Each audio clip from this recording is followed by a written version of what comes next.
Ever wondered how to sound a bit smarter in your daily conversations? Well, you're not alone.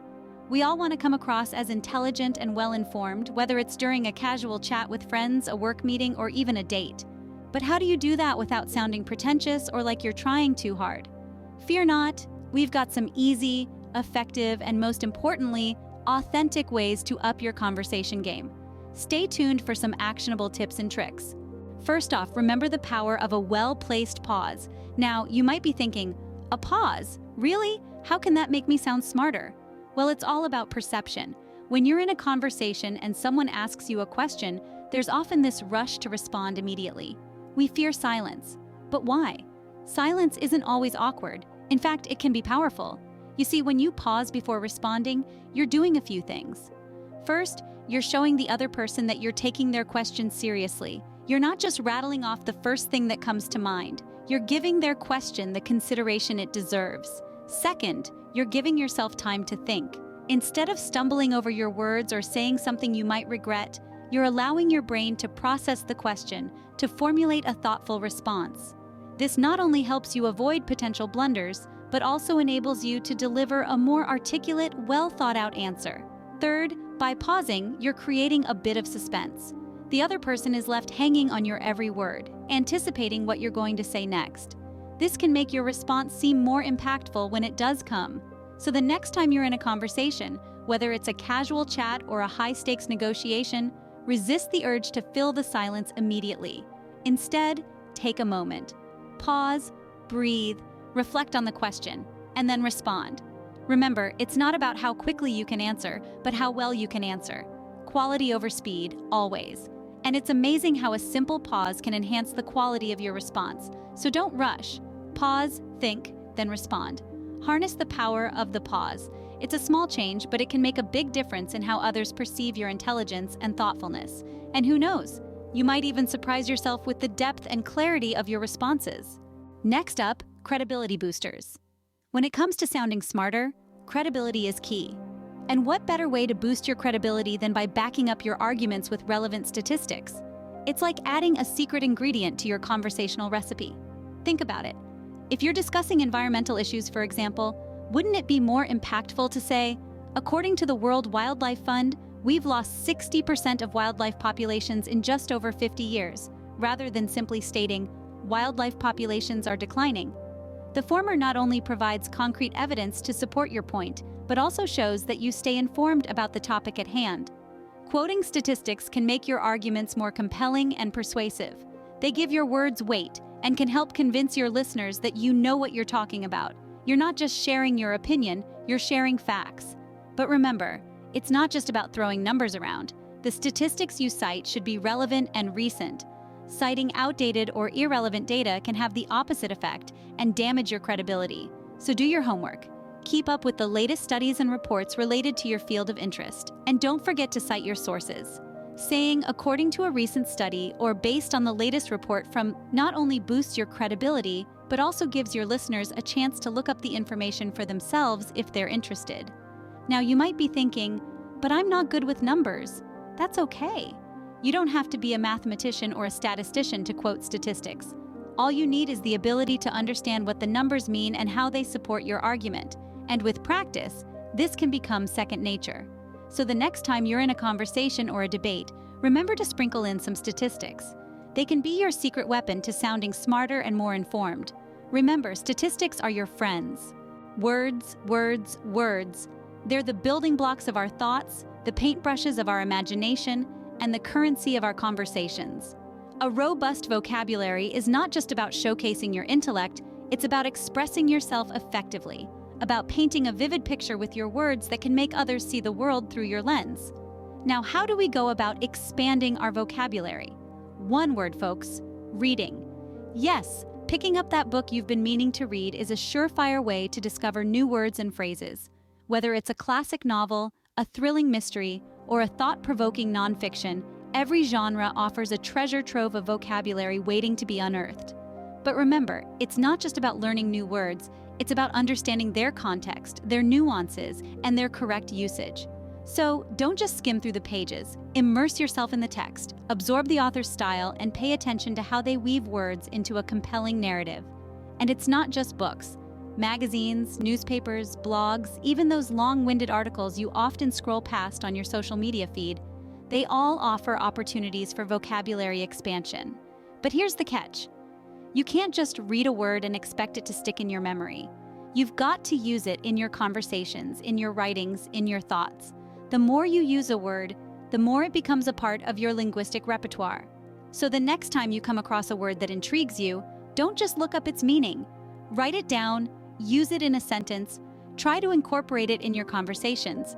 Because remember, words are like muscles. The more you use them, the stronger they get.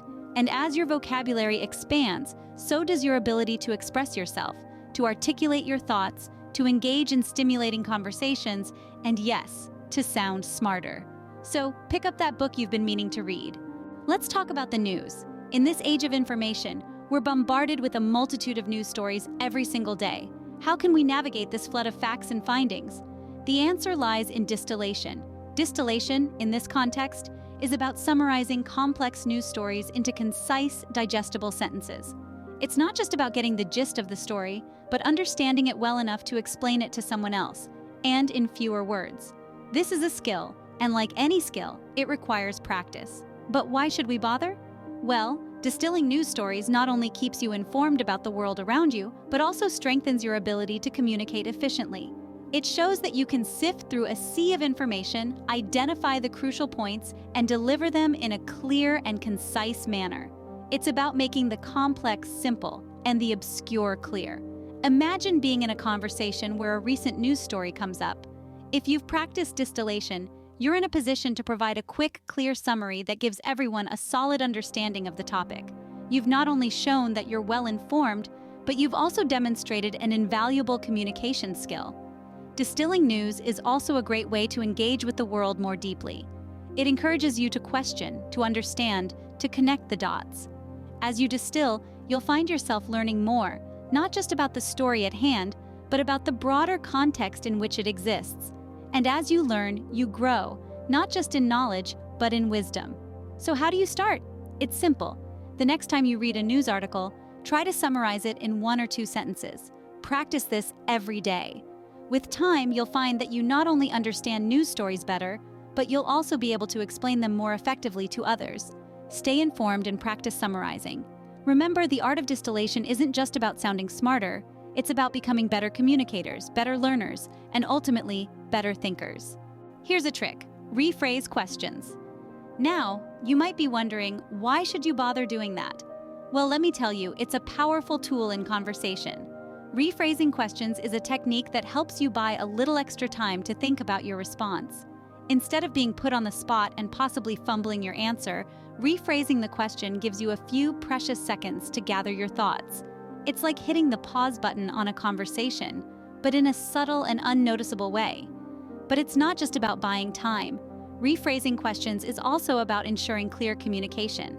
It helps you confirm your understanding of the question. By rephrasing it in your own words, you're checking in with the person who asked it, making sure you're on the same page before you dive into your response. This technique can also help you steer the conversation in a direction that you're comfortable with. When you rephrase a question, you can subtly shift the focus or angle of the question to something you feel more confident in answering. Rephrasing questions can also make you look more thoughtful and considerate. It shows that you're not just blurting out the first thing that comes to mind, but taking the time to understand the question and give a thoughtful response. And the best part? It's an easy skill to practice. Next time you're asked a question, instead of diving right into your answer, try this. Pause, rephrase the question back to the person who asked it, and then proceed with your response. You'll find that this technique not only makes you appear more intelligent, but it also improves the quality of your conversations. You'll be better at understanding others, and they'll feel more understood by you. So remember, rephrase, understand, then respond. Ever thought about using metaphors in your conversations? Picture this. Your words are a canvas, and metaphors are the vibrant splashes of color that bring your ideas to life.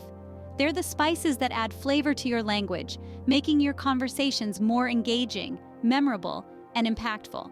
Metaphors are more than just decorative language. They're a tool for creative and abstract thinking. When you use a metaphor, you're connecting two unrelated ideas in a surprising, insightful way. It shows that you're capable of thinking outside the box, of seeing patterns and connections that others might miss. Consider the phrase, "time is a thief." It's a simple metaphor, but it packs a punch. It encapsulates the feeling of time slipping away from us, of moments lost and opportunities missed. It tells a story, evokes emotion, and sparks thought, all in just 4 words. The beauty of metaphors is that they can be as simple or as complex as you want them to be. You could compare life to a roller coaster, full of ups and downs, or you could weave a more intricate metaphor, likening life to a tapestry, where each thread represents a different experience, person, or memory. But remember, the key to a good metaphor is balance. You don't want to overdo it and end up sounding like a walking poetry book. Use them to emphasize a point, to add a dash of creativity, or to explain a complex idea in a simple and relatable way. When used correctly, metaphors can transform your conversations. They can make your points more persuasive, your stories more captivating, and your ideas more compelling. They can help you connect with others on a deeper level, fostering empathy and understanding. So the next time you're in a conversation, why not try weaving in a metaphor or two? Picture your words as brushstrokes, painting vivid images in the minds of your listeners. Don't be afraid to get creative with your words. Podcasts and articles are more than just entertainment. They are a treasure trove of knowledge, brimming with insights, ideas, and perspectives that can broaden your horizons. But it's not enough to just consume this information. Sharing it is where the real magic happens. Think about it. When you share something you've learned from a podcast or an article, you're not just passing on information. You're introducing a new perspective into the conversation. You're inviting others to see the world through a different lens, to consider a viewpoint they might not have encountered before. And that, my friends, can lead to some truly fascinating discussions. Let's say you've just listened to a podcast about the power of gratitude. You could bring up the main points in your next conversation, saying something like, "I recently heard this podcast about gratitude. It talked about how expressing gratitude can actually change our brain chemistry and make us happier. What's your take on that?" By doing this, you're doing more than just sharing information. You're starting a dialogue. You're inviting others to share their thoughts, their experiences, their perspectives. And who knows? You might learn something new in the process. So don't just consume information, share it. Bring up the latest article you read, the most recent podcast you listen to. Ask others what they think, how they feel, what they believe. It's a simple way to make your conversations richer, deeper, more meaningful. Remember, every podcast you listen to, every article you read is an opportunity to learn something new. And every conversation you have is an opportunity to share that knowledge, to invite others into your world, to learn from them, and grow together. So the next time you find yourself in a conversation, don't hold back. Share what you learn. It could spark an interesting discussion. Remember the explain like I'm 5 technique. The beauty of this method is in its simplicity.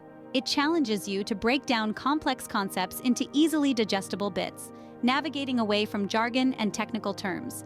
It's like translating a foreign language into your mother tongue. Think of it like this. Imagine you're trying to explain the concept of gravity to a 5-year-old. You wouldn't dive into the law of universal gravitation or start explaining Einstein's theory of relativity, would you? Instead, you'd probably say something like, "Gravity is what keeps us on the ground. It's like an invisible string pulling us down so we don't float away." Now that's something a 5-year-old can understand. The explain like I'm 5 technique is not about oversimplifying or dumbing down information. It's about clarity and comprehension. It's about demonstrating that you understand a concept so well that you can explain it in basic terms. This technique forces you to get to the heart of a subject, stripping away unnecessary complexities. Moreover, this method promotes active learning. When you try to explain something in simple terms, you engage more deeply with the material. You start identifying gaps in your knowledge and filling them in. You're not just memorizing information, you're understanding it. This technique also helps in effective communication. It makes you sound more eloquent and intelligent. It shows that you can take complicated ideas and make them accessible to anyone. And isn't that a mark of true intelligence? The ability to share knowledge in a way that everyone can understand? So the next time you're faced with a complex topic, try the explain like I'm 5 technique. Break it down, simplify it, and make it understandable. After all, as Albert Einstein once said, if you can't explain it simply, you don't understand it well enough. And there you have it, the explain like I'm 5 technique. a simple yet powerful tool to demonstrate your understanding and enhance your communication skills. If you can explain it to a 5-year-old, you've truly understood it. Incorporate these tips into your daily conversations. As with anything in life, improvement doesn't come overnight. It's a journey of practice, persistence, and patience. So let's start the journey and see where it takes you. Just imagine, you're at a social gathering or a business meeting, and you're effortlessly weaving in these strategies into your dialogues. You're pausing before responding, giving the impression of a thoughtful mind. You're quoting relevant statistics, showcasing your informed stance on subjects. Picture yourself confidently using new words you've learned from your reading adventures. You're summarizing complex news stories into digestible bites, making you the go-to person for updates. You're rephrasing questions to ensure understanding, demonstrating a keen mind that values clarity over speed. Envision yourself seamlessly incorporating metaphors into your conversation, showing off your creative thinking skills. You're introducing new perspectives from podcasts or articles you've consumed, inviting stimulating discussions. And when faced with explaining a complex idea, you're using the "explain like I'm 5" technique, proving your deep understanding of the subject matter. It may seem like a lot to juggle, but remember, each conversation is an opportunity to practice, and every day brings countless such opportunities. Over time, these tips will become second nature to you. Try to notice the subtle changes in how others perceive you. You may find others leaning in a bit more during your conversations, showing genuine interest in what you have to share. You might see nods of agreement, smiles of appreciation, or even sparks of inspiration in their eyes. Remember, sounding smart isn't about showing off or making others feel inferior. It's about communicating effectively, engaging others in meaningful dialogues, and continually learning and growing. So, keep practicing, keep learning, keep growing. Every conversation is a new chance to shine, to learn something new, to make a difference. The key is to stay consistent, stay curious, and stay committed. The more you practice, the better you'll get. So get out there and start practicing, because remember, practice makes perfect. Now we want to hear from you. The beauty of conversation is that it's always evolving, just like us. There's a world of wisdom out there, and we've just scratched the surface. Remember, sounding smart isn't about using big words or dominating the discussion. It's about engaging in thoughtful dialogue, asking insightful questions, and being genuinely interested in what others have to say. So, what about you? How do you elevate your conversations? Maybe you've got some neat tricks up your sleeve. Perhaps you've mastered the art of the meaningful pause, or you've become a pro at quoting relevant statistics on the fly. Maybe you've got a knack for distilling complex news stories into bite-sized summaries, or you're a wizard at rephrasing questions for better understanding. Do you weave metaphors into your discussions, painting vivid pictures with your words? Or do you introduce fresh perspectives from the latest podcast you've listened to, sparking insightful debates? Perhaps you've perfected the "explain like I'm 5" technique, breaking down intricate ideas into simple, digestible concepts. Whatever your go-to strategy is, we want to know. How do you sound smarter in your conversations? What tools do you use to engage, to intrigue, to learn, and to grow? We're all on this journey together, and there's so much we can learn from each other. So let's start a dialogue right here, right now. Share your techniques in the comments below. We're excited to learn from you.